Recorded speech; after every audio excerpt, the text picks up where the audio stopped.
নমস্কার সকলকে, good morning. কেমন আছো তোমরা সকলে? আশা করছি সকলে খুব ভালো আছো। আর এখন বাজে সকাল ৯টা, আর তোমাদেরকে সাথে করে নিয়ে আজকের ব্লগটা শুরু করছি। সকালে উঠে টুকটাক কিছু কাজ আমার করা হয়ে গেছে, টিফিন খাওয়া হয়ে গেছে, বাচ্চাদেরও দেওয়া হয়ে গেছে। মানে ওইদিকে আর চিন্তা নেই, বেশ খানিকক্ষণ আমি কাজ করতে পারবো এখন। কি বলো তো, আজকে কিছু পরিষ্কার পরিচ্ছন্ন করার আছে। তাছাড়া আমার বাড়িতে ইনলসরা এসছে, আমার ইনলসরা। তো ইনলসদের জন্য রান্নাবান্না ব্যাপার আছে, কেননা ওনারা পুরোপুরি নিরামিষ খান। তো সেই জন্য আলাদা একটা ব্যাপার আছে। আর ওনারা যবে থেকে এসছে আমরাও পুরোপুরি নিরামিষই খাচ্ছি। তোমরা হয়তো দেখেছো যে টানা আমরা নিরামিষ খাচ্ছি, যদিও আমি টানা ব্লগ করি না, দুদিন পর পর একটা ব্লগ ছাড়ি। তবুও মোটামুটি তোমরা দেখে বুঝতে পারছো যে অনেকটা রান্নাবান্না হচ্ছে। তাছাড়াও পুরোপুরি নিরামিষ হচ্ছে। যদি আমিষ বলতে ডিমটা যেহেতু আমার আগে থেকে আনা ছিল, তো ডিমটাই আমরা করেছি। সেটাও করলে অনেকটা সমস্যা হয়, করলে তারপরে আবার মাজা ঘষার ব্যাপার আছে, ধোয়াধুয়ি ব্যাপার আছে। সেই জন্য চাই যে একেবারে নিরামিষই সব হয়ে যাক। তো আজকে একটু এই ঘরটা একটু ডিপ ক্লিন করার ইচ্ছা আছে, যে খুব যে এটা ওটা বার করে করব তা না, একটু ভালো করে পরিষ্কার করব। এই আলমারি, ড্রেসিং টেবিল এইগুলো তো রেগুলার পরিষ্কার করেই থাকি, কিন্তু এই যে আমার দেখছো না যে উপর একটা তাক টাইপের যেখানে ঠাকুরগুলো আছে, এই জায়গাটা ভীষণ ধুলো জমে আছে। আর ঘরের মধ্যে দড়ি টানিয়ে রেখেছিলাম, মাঝে কদিন যে বৃষ্টি হচ্ছিল কিছুতেই জামা কাপড় শুকোচ্ছিল না। তো আমি টেম্পোরারি এরকম দড়ি টানিয়ে রাখি। আমার মনে হয় সব মেয়েরাই করে, বিশেষ করে যাদের বাচ্চা আছে, জামা কাপড় অনেকটা বেশি হয়। ফ্যান চললে কি হয়, ঘরের মধ্যে জিনিসটা শুকিয়ে যায়। তো আমি তো প্রায়ই করি, যখনই মানে টানা বৃষ্টি হয় ঘরের মধ্যে দড়ি টানিয়ে রাখি। তো জামা কাপড় যখন শুকিয়ে যায় বা আবার যখন রোদ্দুর পড়ে তখন আবার সেটা খুলে নিই। আর ইদানিং তো এত পরিমাণে রোদ্দুর পড়ছে, কি বলবো, যা গরম, ছাদে যাওয়ার মতো নেই। তবুও বেশি জামা কাপড় কাচলে তবেই ছাদে যাচ্ছি, তাছাড়া কিন্তু যাচ্ছি না। তো যাই হোক, এইটা ভালো করে একটু পরিষ্কার করে নিলাম, নিয়ে এবার অন্য একটা কাপড় দিয়ে এই মূর্তিগুলো, ঠাকুরের মূর্তি জানো তো, একটা তোমার আছে গণেশ, আর দুটো গণেশ আছে, আর একটা কৃষ্ণ মূর্তি আছে।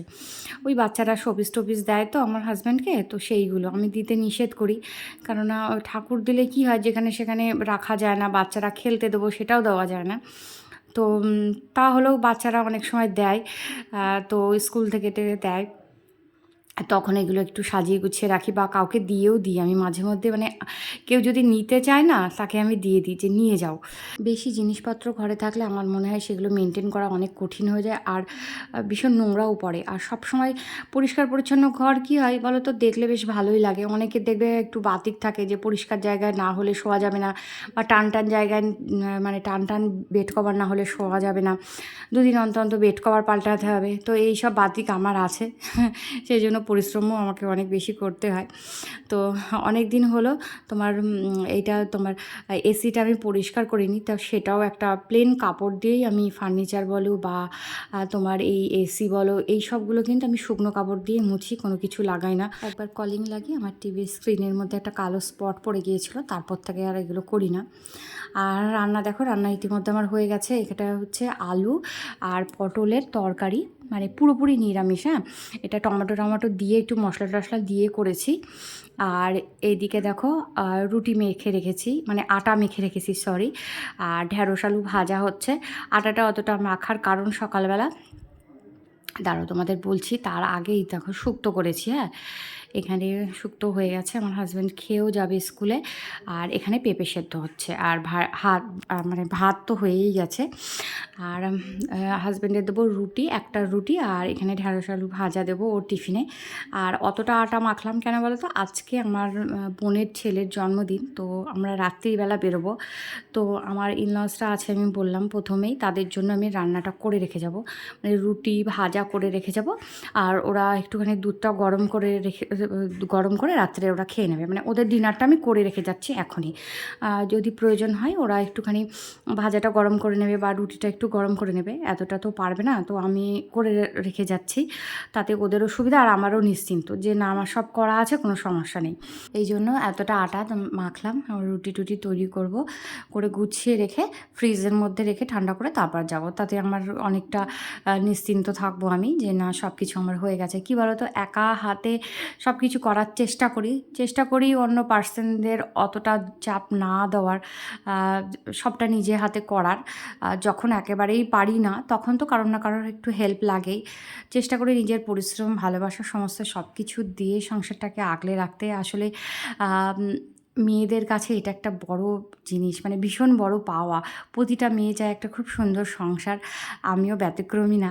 তো আমারও সেরকমই সংসারের কাজ করতে, গুছিয়ে সমস্ত সব কিছু করতে, সবাইকে দিতে আমার খুব ভালো লাগে। অনেকেই বলে যে কাজের লোক রেখে দাও, এত কাজ করো। আমার ভালো লাগে। অবশ্যই যখন আমি পারবো না তখন কারো না কারোর হেল্প তো নিতেই হবে। তো তখন দেখা যাবে। আপাতত আমি পারছি, আপাতত আমি করছি। হ্যাঁ, যখন দেখব যে একদম পারছি না তখন কারোর হেল্প নেব। আর এখানে দেখো এই 3টে রুটি আর আমি করবো না, কারণ বাসি করে লাভ নেই। ওরা যতগুলো রুটি খাবে আমি ততগুলোই গুনে গুনে করেছি।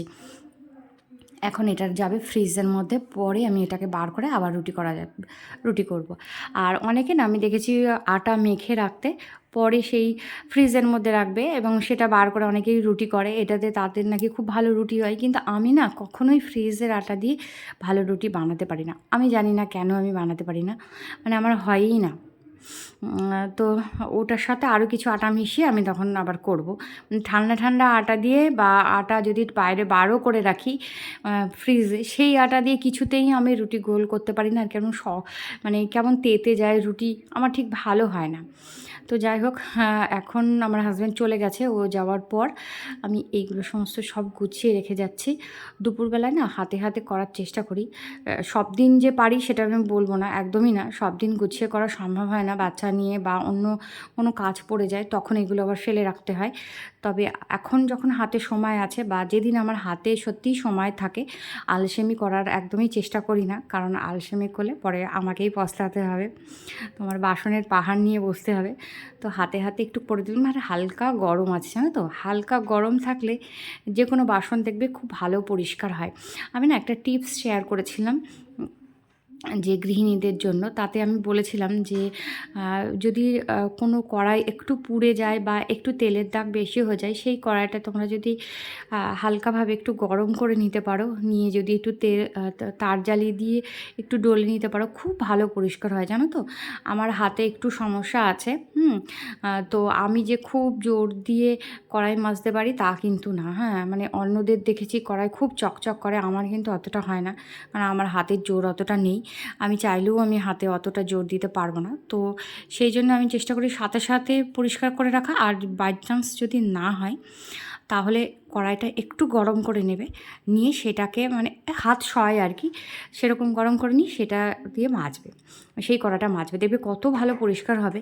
যেহেতু আমরা অ্যালুমিনিয়ামের কড়া ব্যবহার করি সাধারণ বাড়িতে, ম্যাক্সিমাম সাধারণ মধ্যবিত্তর বাড়িতে অ্যালুমিনিয়ামের কড়া মানে খুবই অ্যাভেলেবেল জিনিস একটা। তো সেই জন্যই আর কি বলছি, এই অ্যালুমিনিয়ামের কড়া মাজা খুবই কষ্টকর। মানে যাদের হেল্পিং হ্যান্ড আছে তাদের তো আলাদা কথা, আর যাদের নেই মানে তাদের পুড়ে গেলে মাথায় হাত পড়ে যায়। তো যাই হোক, সমস্ত কাজ করে ফেলেছি কথা বলতে বলতে। এখন আসলাম জামা কাপড় কাচা। আজকে প্রচুর জামা কাপড় আছে, জানো তো। আমার হাজব্যান্ডের একটু শরীর খারাপ, ও আমাকে জামা কাপড় কাচাতে কিছুটা হেল্প করে মাঝে মধ্যে, কিন্তু এই মুহূর্তে ওর যা শরীরের অবস্থা ও পারছে না।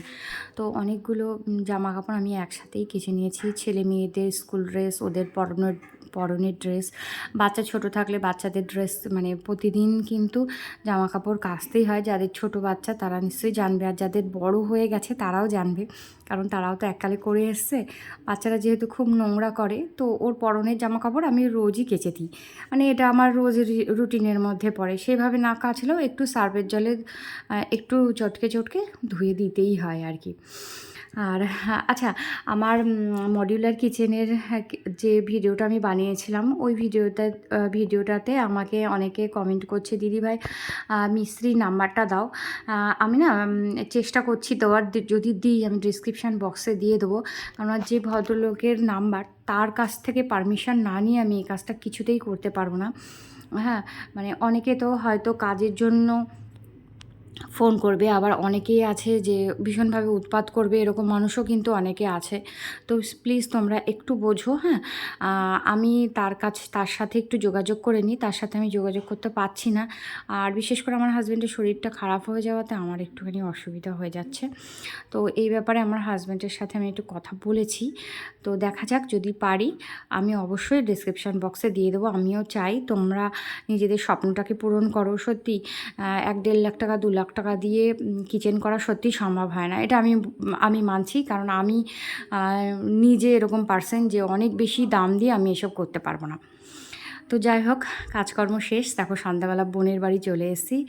আর এই হচ্ছে কেক কাটা চলছে। তো ছোট্ট একটা ক্লিপ তোমাদের সাথে শেয়ার করলাম। আর সমস্ত পার্টি আমি মিটিয়ে আমরা যখন ফিরছি তখন রাস্তায় ভীষণ জ্যাম পেয়েছি বলতে তোমরা জানো সবাই যে আরজি করের ঘটনাটা। তো সেই প্রতিবাদ মিছিল চলছে সোদপুরে। তো বোন বলছিল রোজই হয়। তো যাই হোক, রাস্তা বন্ধ ছিল। তো আমরা অনেক ঘুরে ঘুরে বাড়ি এসেছি। আর আমরা সবাই একসঙ্গে গর্জে উঠি যাতে মেয়েটি সুবিচার পায়। আজ তার হয়েছে, কাল হয়তো আমাদের ঘরের হবে। তো আমাদের সকলের উচিত তার মা বাবার পাশে দাঁড়ানো।